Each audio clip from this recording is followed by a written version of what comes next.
Hello বন্ধুরা, আমি কিরণ আর আমার রান্নাঘরে সবাইকে জানাই স্বাগত। আমি আজকে তৈরি করছি কাঁঠাল দানা দিয়ে চিচিঙ্গা ও চিংড়ি মাছের ঝোল। কম তেল মশলা ব্যবহার করে এই কাঁঠাল দানা দিয়ে চিচিঙ্গা ও চিংড়ি মাছের ঝোল রেসিপি কিন্তু অসাধারণ লাগবে খেতে। তো চলুন দেরি না করে দেখে নেওয়া যাক আমার আজকের রেসিপি। এই রেসিপিটা তৈরি করার জন্য আমি নিয়ে নিয়েছি দুটো চিচিঙ্গার খোসাটা মানে গায়ের ছালটা ছাড়িয়ে নেব। একটা ছুরি নিয়ে নিয়েছি, দেখুন ছুরিটা দিয়ে হালকা করে কিন্তু আমি ঘষছি, তাতেই কিন্তু ছালটা মানে ছাড়ানো যাচ্ছে। এইভাবে আমি দুটো চিচিঙ্গার ছালই কিন্তু ছাড়িয়ে নেব।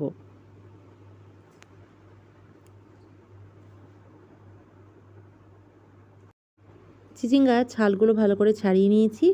এবার এর এজেসগুলো কিন্তু আমি কেটে দিচ্ছি, ধারগুলোকে হালকা অল্প করে কেটে দিচ্ছি। এরপর আমি একটু ডুমো ডুমো সাইজ করে কেটে নিচ্ছি। দেখুন আমি সাইজটা কিন্তু এই রকম করছি। এবার এটাকে মাঝখান থেকে অর্ধেক করে দিলাম। আমি এই রকমভাবেই সম্পূর্ণ চিচিঙ্গাটা কিন্তু কেটে নেব।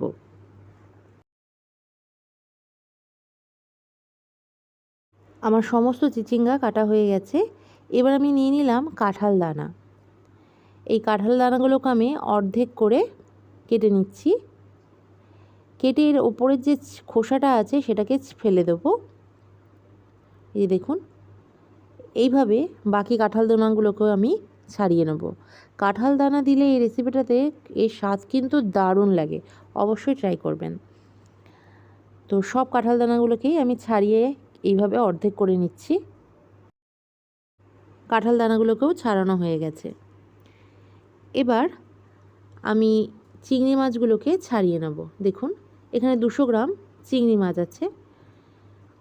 চিংড়ি মাছগুলোকে ছাড়িয়ে নিয়েছি এবং ভালো করে ধুয়ে নিয়েছি। তারপর এতে দিয়ে দিলাম অল্প একটু হলুদ গুঁড়ো, সাথে দিয়ে দিচ্ছি অল্প একটু নুন। এবার এটাকে ভালো করে আমি ম্যারিনেট করে নেব।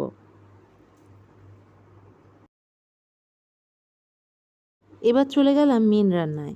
কড়াই গরম করে তাতে দিয়ে দিলাম আমি 2 টেবিল স্পুন সর্ষের তেল। একটু কড়াইয়ের চারপাশে স্প্রেড করে নিলাম। তেলটা গরম হওয়ার পর দিয়ে দিলাম ম্যারিনেট করে রাখা চিংড়ি মাছগুলো। এবার চিংড়ি মাছগুলোকে আমি 2 থেকে 3 মিনিট ফ্রাই করে তুলে নেব। খুব বেশি ভাজবো না, চিংড়ি মাছ বেশি ভাজলে কিন্তু শক্ত হয়ে যায়। এই যে দেখুন আমি 2 থেকে 3 মিনিট ভেজে চিংড়ি মাছগুলোকে তুলে নিচ্ছি।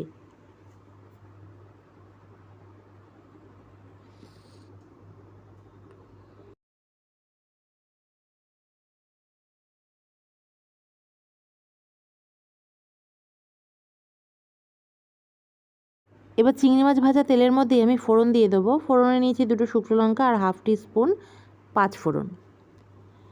ফোড়নটা একটু ভাজা ভাজা হয়ে গেলে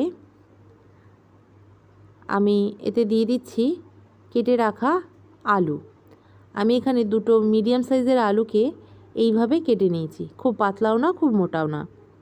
ঠিক যেরকমভাবে আমি চিচিঙ্গা কেটেছিলাম ঠিক সেরকমভাবেই কিন্তু কেটে নিয়েছি।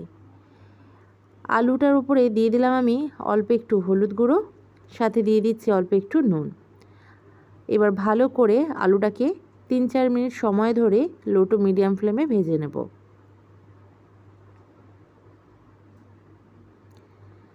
আলুটা ভালো মতো ভাজা হয়ে গেছে। এবার এতে আমি দিয়ে দিচ্ছি কেটে রাখা চিচিঙ্গা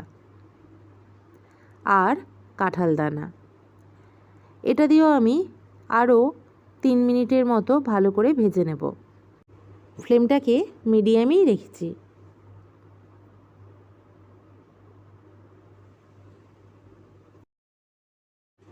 3 মিনিট ভালো করে ভেজে নেওয়ার পর এতে আমি দিয়ে দিচ্ছি 1/2 ইঞ্চির আদা, একটু ঝিরিঝিরি করে কুচিয়ে। দেখতেই পাচ্ছেন এইভাবে কুচিয়ে দিলে কিন্তু আদার ফ্লেভারটা খুব সুন্দরভাবে এই রান্নায় পাওয়া যায়। আর সাথে দিয়ে দিলাম একটা কেটে রাখা টমেটো। এবার ভালো করে এটাকেও আমি একটু 1 মিনিট সময় ধরে নেড়ে চেড়ে নেব। এরপর এতে আমি দিয়ে দিলাম 4টে কাঁচা লঙ্কা। ঝালের পরিমাণটা অবশ্যই নিজেদের ইচ্ছে মতো নেবেন। এরপর এতে আমি দিয়ে দেবো শুকনো মশলা। এতে আমি দিয়ে দিচ্ছি 1 টিস্পুন ভাজা মশলা। ভাজা মশলার রেসিপি আমার চ্যানেলে দেওয়া আছে, আমি রেসিপি লিঙ্ক ডেসক্রিপশানে দিয়ে দেবো। সাথে দিয়ে দিলাম 1/2 টিস্পুন হলুদ গুঁড়ো আর 1 টিস্পুন কাশ্মীরি লঙ্কার গুঁড়ো, স্বাদ মতো নুন আর 1 টিস্পুন চিনি। এই রান্নাতে চিনি দিলে রান্নার স্বাদটা কিন্তু খুব ভালো আসে। আপনারা চিনি দিতে না চাইলে চিনিটা স্কিপও করতে পারেন। এবার সব কিছুকে খুব ভালো করে কষিয়ে নেব। আমি মশলাটা ভালো করে কষিয়ে নিয়েছি। এবার এতে আমি দিয়ে দিলাম 1 কাপ জল।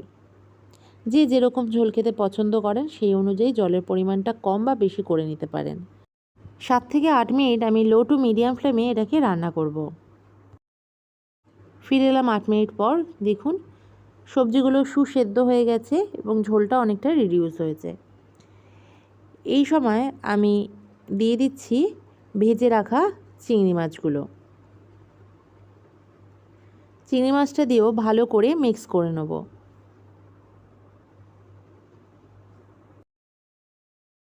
চিংড়ি মাছ দেওয়ার পর 2-3 মিনিট ভালো করে এটাকে আরও ফুটিয়ে নেব। উপর দিয়ে ছড়িয়ে দিচ্ছি 1/2 টিস্পুন গরম মশলার গুঁড়ো। রান্নাটা আমার রেডি হয়ে গেছে। এবার গ্যাসের ফ্লেম বন্ধ করে গরম গরম পরিবেশন করব। একদম তৈরি আমাদের আজকের রেসিপি কাঁঠাল দানা দিয়ে চিংড়ি মাছ ও চিচিঙ্গার ঝোল। রেসিপিটা কেমন লাগলো অবশ্যই আমাকে জানাবেন, আর বাড়িতে অবশ্যই একবার হলেও ট্রাই করে দেখবেন। আশা করি সবার ভীষণই ভালো লাগবে। রেসিপিটি ভালো লাগলে লাইক এবং শেয়ার করতে ভুলবেন না। আর আমার চ্যানেলের নতুন বন্ধু হলে চ্যানেলটিকে সাবস্ক্রাইব করে নেওয়ার অনুরোধ রইল। পাশে দেওয়া বেল আইকনে প্রেস করবেন, তাহলে আমি যখনই নতুন ভিডিও আপলোড করব আপনাদের কাছে নোটিফিকেশান পৌঁছে যাবে। ভালো খান, সুস্থ থাকুন। আবার দেখা হবে নতুন কোনো রেসিপির সাথে। ধন্যবাদ।